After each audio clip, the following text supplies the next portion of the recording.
Alright, so here it is. This is what I've been building. This is why I've not made a video in quite a long time. And well, I think you can guess from the certain symbol, which is just down here, exactly what I've built. 5, 4, 3, 2, 1. The answer is Lumiose City, which is featured in the Pokémon XY/XYZ/X. I need to stop saying slash. And so far it's not complete. Technically we are building. Alright, this is a kind of like midway point, or I guess a bit more than midway, but you know the point, like the mid-project review kind of stage, you know? So yeah, let's have a look at what we've built so far and what we are going to build and all that jazz. Let's just take a look in here. We have my favourite part, which is the bridge. Like, I can't really get a good angle for you here.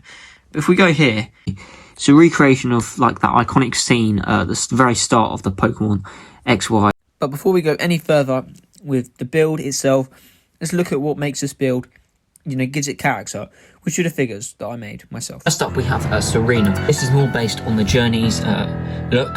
So obviously the grey jumper, which is just a Gryffindor jumper put on backwards. This isn't just an issue with like Serena. The whole hair thing is just an issue with everyone. Because funnily enough, in an anime, characters seem to have very wacky hair. And so a lot of these hair pieces are kind of like compromises, except for 2, which I had to make myself because they were just simply too like iconic and recognisable to not make myself. Shown with next figure that we're going to look at, Nurse Joy. Now obviously Nurse Joy has the 2 loops of pink hair, and obviously bright pink hair is not very common. You've probably not seen bright pink hair before, and if you have, I feel sorry for you. So I had to make my own, and I think I did an okay job. It's kind of accurate, based on what I looked at, and overall I think this figure's pretty accurate. I mean, I'll throw up an image on screen now. I would say it's somewhat accurate. So we have another figure. This is Clement, obviously the Harry Potter head, just some Lloyd hair, and a minifigure series body, which is kind of similar to what he wears. We have here Professor Sycamore. Now I made a custom coat for him. It gives him that lab coat vibe. He also has a purple shirt, so I couldn't just give him a lab coat like that appears on some city figures. I'll throw one up on the screen. So I used a Stan Shumpike torso backwards. I just gave him some white arms, and this is the only colour figure who uses a white coat. As you'll see now. Now this is the best and worst figure. Like, torso that I use is very accurate except for the like yellow skin, of a Lego figure. That's a regular Lego figure rather than a flesh tone figure. But the coat I really like. I've had to kind of flap it up because the coat she wears kind of like is a strange coat. That leaves us with 2 figures left to look at. I didn't want to draw on a torso, so I kind of thought I'll do a bit of paper, right? That flaps in here and goes into the legs. Obviously the coal hair there. I wasn't sure about the face, so I just went with this one. You know, it looks kind of like his world expression that we see in the show. For our final figure, we have... This is actually Officer Jenny. Now, I'm really impressed with what I did with the hair. It's complete fluke, but it actually looks like Lego hair. But I really like this. It actually feels like sort of thing that Lego would mould. It's pretty accurate. I'm probably thinking, wait, but did you just say that was the last figure? And yeah, well, I was lying, because obviously I forgot the most important figure out of all of them. Which is obviously the main man himself, Ash. You know, Ash. I went for the XY look, and you may be thinking, wait, is that drawn on? No, I used some stickers.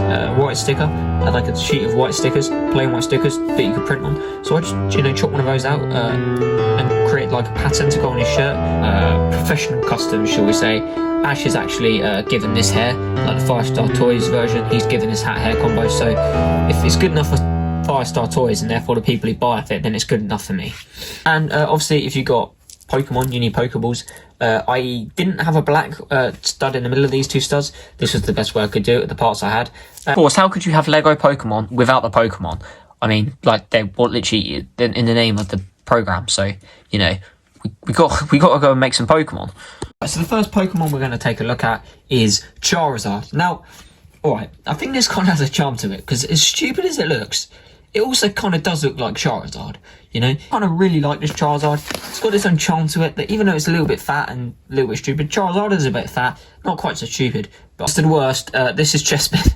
Obviously the champion's Pokemon, Gardevoir. Gardevoir's great until you get to the head, right? The head is not good, but that's something I'll work on and fix. It's quite hard to do a Gardevoir head, mainly because it's all round. So this next one's, you know, kind of questionable. It's a good start, all right. It might need a bit of tweaking, but so far this is Ampharos. I chose Ampharos, even though it's a bit of a random pick, because you do actually see Ampharos in the bit where Ash first runs through Lumiose City. So, right, so down to the last two now, and this is Delphox for Serena, because obviously we've done the journey Serena. And I actually quite impressed with myself on this one. So I think I've done an alright job. Obviously got the stick there, and this is actually probably the second best one if you ask me. Of course, we got to go with the most iconic Pokemon of all time. One of the most iconic fictional characters of all time. And this one was an absolute pain in the backside to design because, well, it's just so small. This is Pikachu. I copied this design, alright? This isn't my design, so the fact that it looks awful isn't my fault. Now, you could say, why don't you come up with a better one? And I'll admit, that's easier said than done. I did try. Credit to whoever designed this. It was just a random image on Google when I searched up Lego Pikachu. With so all the main characters and all the like Pokemon figures out the way, now it's time to look at the city itself. What's left? You know, the kind of background. You know. But first, a bit of context. When I started this build, it was going to be one base plate down the middle. It started off as the tower, just on a base plate. I just wanted to build the tower, and it had to be on a base plate to give it the support. And then I kind of filled out the base plate and thought it looked a bit strange, so I did this street to go in front, and then I did the corners, and then I realised I needed these sides, but this had been built as a facade, right, so it wasn't meant to go all the way back, and then I realised I needed to make it go all the way back, but didn't have the parts to do all the way back, and also wanted more than just a build. Finally, we can get into the important stuff, the actual build. On the right, it's not a super iconic part of Lumiose City, but the fact that they kind of got all wrecked by the Zygarde, Team Flare, Majiggy, means that obviously they need to rebuild. So there's kind of a construction site, destruction here, big crack in the ground, which I was quite proud of. Took me longer than I'd like to admit to design that. And all the pipe workers exposed back here, you can see. That was quite a fun section to design. Next up we have this sort of apartment block type thing. Again, this was a facade, had to be cut back a bit. This one doesn't look quite so bad because it's kind of attached to a Pokemon Center, and that I really like this Pokemon Center. It's kind of a cross between the anime and the games. I saw one game and just made it a little bit more anime-like with the big Pokeball in the front. Yeah, you can't get a super good look here, but like, it's pretty cool. It is a bit of an open space and not complete. I ran out of bricks to finish this bridge, so that's for another time. You can notice like half a battle court. I obviously didn't have the space to do a full one, but you know, there's one in the anime by the Prism Tower. That's why I chose to do a battle court specifically here. It's not quite 100% accurate. There's not quite as much of a drop here because when I built the tower, I didn't consider this, but it was a bit of both. But actually, when you consider this is like a dusty field, that actually gives it more like of that rough texture that a dusty field would have. So I think it's more accurate. The last section to look at before the tower is Professor Sycamore's lab, which, all right, it's the worst of all the buildings. I'll admit that. I quite like the tan sections, but the windows have no glass because I ran out of glass building the skyscraper.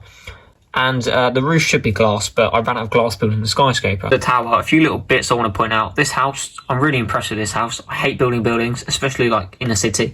And I'm really impressed with what I did here. The fountain, I struggled with this fountain and just settled for this. I think it looks okay.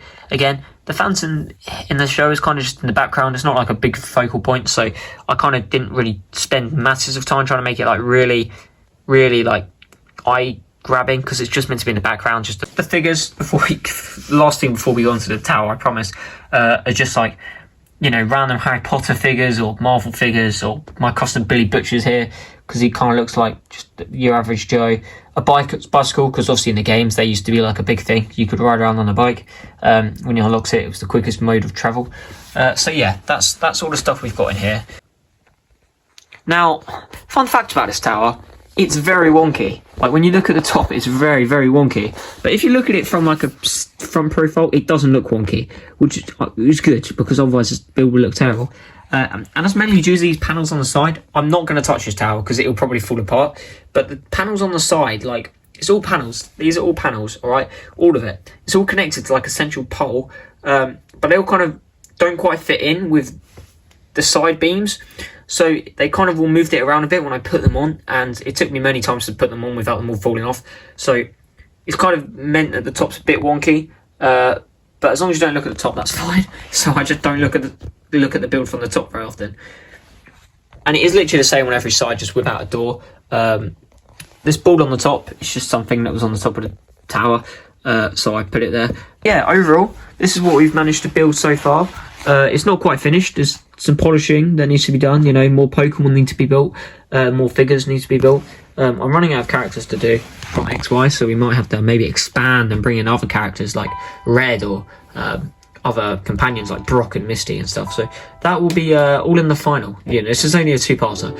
It's been a long time since I made a video, and that's because I was busy building all of this, like this amazing thing. But now, you know, I figured it was time to make a video on this, what I've built. I hope you enjoy. Obviously, Lego Pokemon is not very common, which I find weird considering how popular Pokemon is. But anyway, yeah, I hope you enjoyed. Have a nice day. I don't know what I'm saying. I forgot to do an outro. Thank you for watching. Please subscribe, like, all that jazz, and I will see you in the next one.